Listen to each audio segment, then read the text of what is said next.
This program sponsor by lord Shiva enterprises, अपने आप में एक पहचान, नियर होटल वेस्ट पानीपत।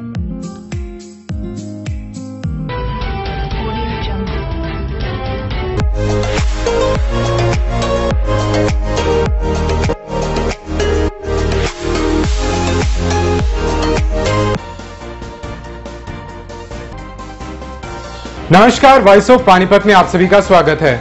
मैं हूं राहुल दिया और आप लोग देख रहे हैं पानीपत दनादन। आगे बढ़ने से पहले आइए एक नजर डाल लेते हैं आज की गतिविधियों पर। यूथ फेडरेशन क्लब ने नानक साहब फकीर फिल्म का किया विरोध। दिव्यांगों ने अपनी मांगों को लेकर उपायुक्त को सौंपा ज्ञापन। रिटायर्ड कर्मचारी संघ का सरकार के प्रति रोष। ज्योतिबा फूले जयंती महोत्सव को लेकर हुई प्रेस वार्ता। वार्ड 19 का पार्क अपनी बदहाली पर बहा रहा है आंसू। विनोद पसीना को चुना गया डीएनटी का महासचिव। ग्रामीण विधायक महिपाल ढांडा ने लगाया जनता दरबार, मौके पर निपटाई गई समस्याएं। पानीपत के वार्ड 19 में बना पब्लिक पार्क इन दिनों अपनी बदहाली को लेकर आंसू बहा रहा है और उसी पार्क को दुरुस्त बनाने के लिए जिम्मा उठाया है स्थानीय निवासी डॉक्टर टीआर मदान ने। एक तरफ जहां शहर को सुंदर बनाने के लिए विधायक लाखों रुपए पार्कों पर लगा रहे हैं, मगर दूसरी ओर वार्ड नंबर 19 का पार्क अपने आप पर आंसू बहा रहा है। डॉक्टर टीआर मदान पिछले काफी महीनों से पब्लिक पार्क की दशा को सुधारने के लिए निगम कमिश्नर से लेकर पार्षदों तक चिट्ठियां लिखकर शिकायत कर चुके हैं। पार्क में शराबी और जुआरियों का जमावड़ा तो लगा ही रहता है, वहीं आवारा पशु भी पार्क में घूमते दिखाई देते हैं। मैं पिछले 10 साल से ये कोशिश कर रहा हूँ कि इस पार्क को सुंदर बनाया जाए। मैं डिप्टी कमिश्नर साहब, नगर निगम कमिश्नर साहब, उनके पीए साहब, ये जो हमारे काउंसलर हैं श्री नांगरू साहब, सबके पास गया हूँ, एप्लीकेशन दी हैं। म्यूनसिपल नगर निगम में एक एप्लीकेशन 2015 से दे रखी है, सुअर की फोटो छाप रखी हैं, अभी तक कोई एक्शन नहीं हुआ। कम से कम 50 बार कमिश्नर साहब को फ़ोन कर चुका हूँ, कम से कम 100 बार नांगरू साहब को फ़ोन करा हूँ। टेंडर हो रहे हैं, कब होंगे ये भगवान जाने। मैं तो हार चुका हूँ, लेकिन मैं हार नहीं मानूंगा। अल्टीमेटली मैंने इस पार्क को ठीक करवाना है और करवा के छोड़ूंगा। आपको बता दें, पार्क के सामने पंचायती राज का दफ्तर भी है। तो पार्क को लेकर एक्सीएन का कहना है कि पहले यहाँ गंदगी का आलम रहता था, बड़ी मुश्किल से यहाँ सफाई करवाई, अब पार्क का बुरा हाल है।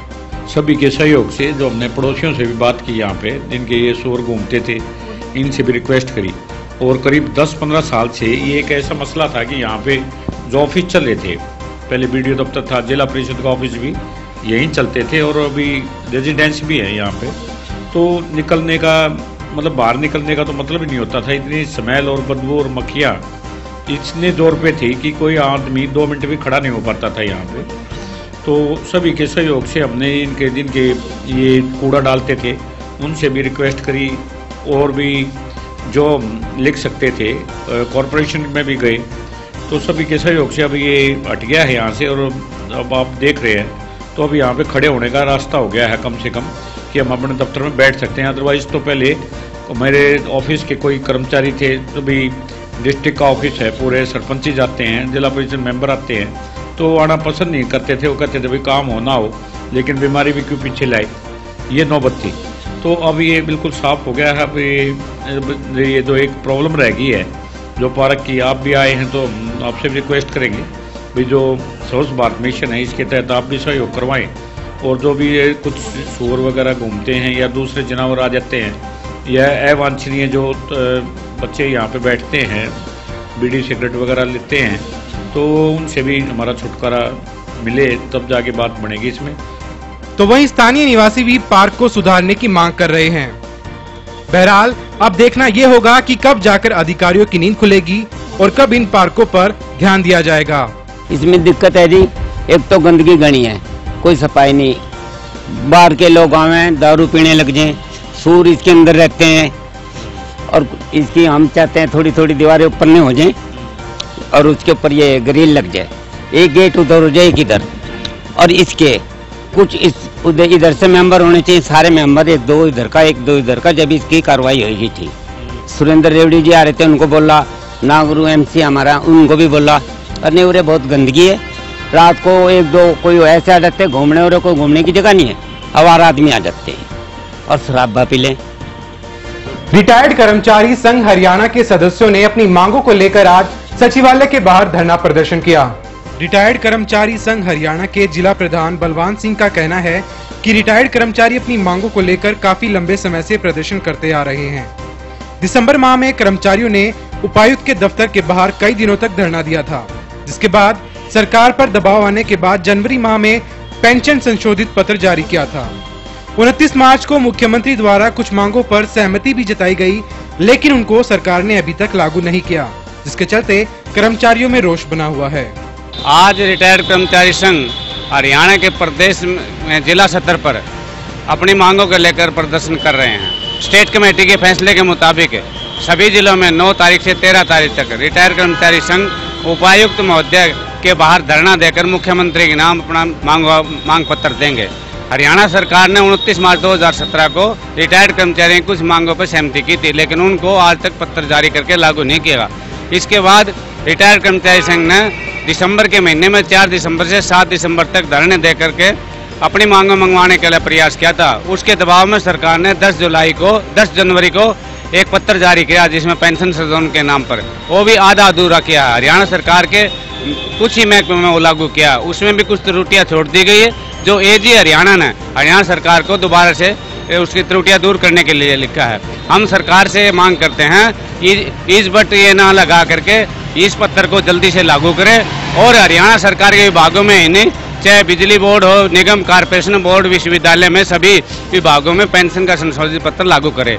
अगर सरकार ने समय रहते रिटायर्ड कर्मचारी संघ की मांगों को लागू नहीं किया गया तो 29 अप्रैल की रैली में रिटायर्ड कर्मचारी संघ पूर्ण रूप से भागीदारी करेगा और सरकार को चेता देगा। अगर फिर भी सरकार ने हमारी रिटायर्ड कर्मचारियों की मांगों की अनदेखी की तो आने वाले समय में रिटायर्ड कर्मचारी संघ एक बड़ा आंदोलन की घोषणा करेगा। दिव्यांग उत्थान समिति के दिव्यांग सदस्यों ने अपनी मांगों को लेकर आज जिला उपायुक्त सुमेधा कटारिया को ज्ञापन सौंपा।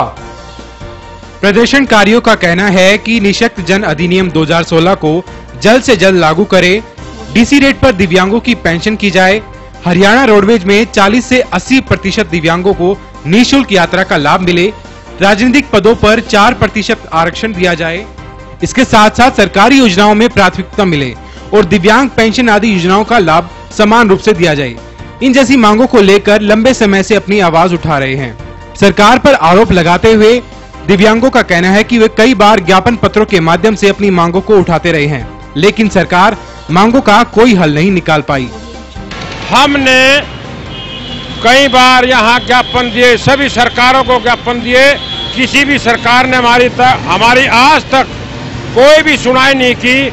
हमारी मुख्य कोई ऐसी वैसी मांगे नहीं है, मुख्य मांग है जो हमारी बिल्कुल एकदम ठोस मांग है, ताकि एक तो हमारे बीपीएल कार्ड सभी का अनिवार्य होना चाहिए और एक हमारे को बस पास की सुविधा होनी चाहिए और एक हमारे को डीसी रेट पर हमारी पेंशन होनी चाहिए।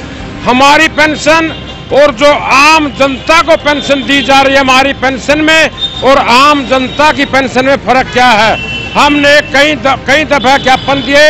अगर आज मैं उपायुक्त महोदय से प्रार्थना करता हूं, इन हमारी सभी मांगों को ध्यान में रखते हुए तुरंत लागू किया जाए। अगर हमारी मांगों को लागू नहीं करते हैं तो हम आने वाले टाइम में अनिश्चितकालीन धरना चलाने का प्रयास करेंगे। आने वाली 15 अप्रैल को ज्योतिबा फूले जयंती महोत्सव में हरियाणा प्रदेश कांग्रेस कमेटी के अध्यक्ष अशोक तंवर बतौर मुख्य अतिथि शिरकत करेंगे। समस्त गणमान्य एवं पिछड़ा वर्ग समाज द्वारा ज्योतिबा फूले की जयंती महोत्सव को लेकर स्काईलार्क ने प्रेस वार्ता कर बताया कि अपने अधिकारों की प्राप्ति, सामाजिक न्याय, उत्थान एवं राजनीतिक भागीदारी के लिए 15 अप्रैल को खादी ग्रामोद्योग में जन जागरण सम्मेलन का आयोजन किया जाएगा।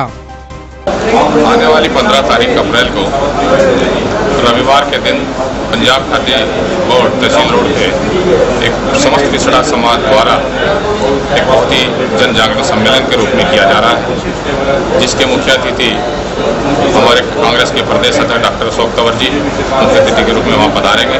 और मैं समझता हूँ कि जिस तरह से हम एक हफ्ते से पूरे कार्यक्रम की रूपरेखा बना रहे हैं, आप लोगों के बीच में जा रहे हैं, उस दिन समस्त पिछड़ा समाज, दलित समाज, ओबीसी समाज एक भारी संख्या में रूप में वहाँ पे इकट्ठा होगा और उसमें महात्मा ज्योतिराव फुले की जयंती को भी मनाया जाएगा। उसके बाद दलित समाज की और ओबीसी समाज की बात को उठाया जाएगा। सिख यूथ फेडरेशन क्लब के सदस्यों ने मिलकर नानक साहब फकीर फिल्म को बैन करने के लिए जिला उपायुक्त सुमेधा कटारिया के माध्यम से राष्ट्रपति के नाम ज्ञापन सौंपा। नानक शाह फकीर फिल्म रिलीज होने से पहले ही विवादों के घेरे में फंस गई। यूथ फेडरेशन क्लब के सदस्यों ने फिल्म का विरोध करते हुए फिल्म को बैन करने की मांग की है। यूथ फेडरेशन क्लब के सदस्य गुरु तेग बहादुर भवन से बाइकों पर सवार होकर फिल्म का विरोध करने सचिवालय पहुंचे, जहां उपायुक्त सुमेधा कटारिया के माध्यम से राष्ट्रपति के नाम ज्ञापन सौंपा। ये जो नानक शाह फकीर फिल्म जो काफी दिनों से चर्चा में आई हुई है, उसके लिए हम डीसी साहब से मिलने जा रहे हैं और राष्ट्रपति के नाम ज्ञापन देंगे।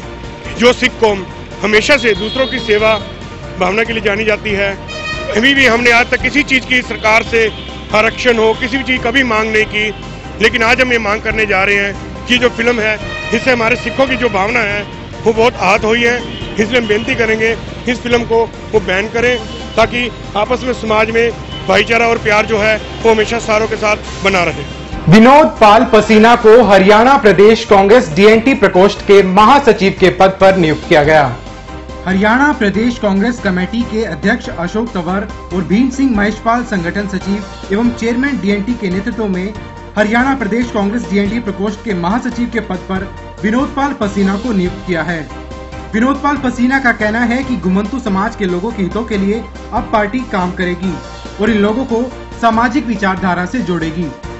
मुझे अशोक तंवर जी के नेतृत्व में कांग्रेस पार्टी प्रदेश अध्यक्ष भीम सिंह महेशवाल, जो कि घुमंतु जनजाति हरियाणा के चेयरमैन बनाए गए हैं, उनके नेतृत्व में और डॉक्टर अशोक तंवर प्रदेश अध्यक्ष के नेतृत्व में मुझे प्रदेश का महासचिव बनाया गया है और साथ साथ मुझे पानीपत और करनाल का जिला प्रभारी भी बनाया गया है।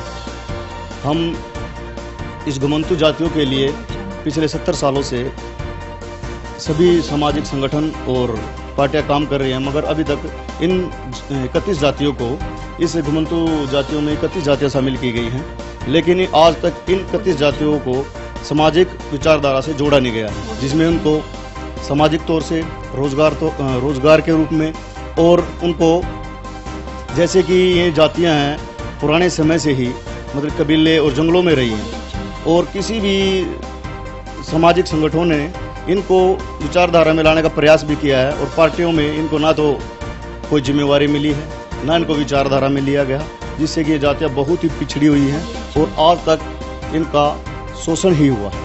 और अब हम जैसे कि हम बोर्ड में नए चयनित हुए हैं, तो हम इनके लिए इनको सामाजिक विचारधारा में जोड़ने का काम करेंगे, इनको रोजगार दिलाने का काम करेंगे और साथ साथ इनके लिए आवास भी दिलाने का काम करेंगे। ग्रामीण विधायक महिपाल ढांडा का कहना है कि उनके हलके की 29 कॉलोनियां वैध हो चुकी हैं, जिनका नोटिफिकेशन जल्द ही जारी कर दिया जाएगा।